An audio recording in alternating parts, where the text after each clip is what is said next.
അടുത്ത ഞങ്ങള് രാജ്ഘട്ടിലേക്കായിരുന്നു യാത്ര. ഇതാണ് രാജ്ഘട്ടിന്റെ എൻട്രൻസ്.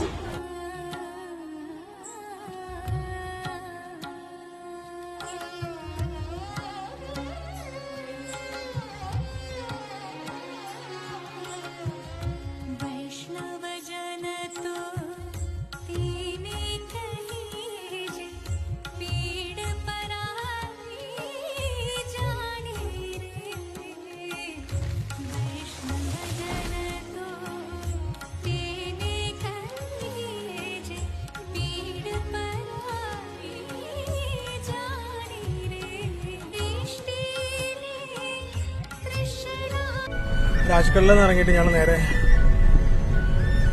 കേരള ഹൗസിലേക്ക് പോയിക്കൊണ്ടിരിക്കണം ഫുഡ് കഴിക്കാനായിട്ട്. ഇവര് വെയിറ്റ് ചെയ്യണം ഫുഡിന് വേണ്ടി. ടോക്കൺ അടിച്ചാൽ മാത്രമേ ഫുഡ് അകത്ത് കയറാൻ പറ്റുള്ളൂ. നല്ല തിരക്കാണ്, നല്ല ഫുഡാണെന്നാണ് പറഞ്ഞിരിക്കുന്നത്.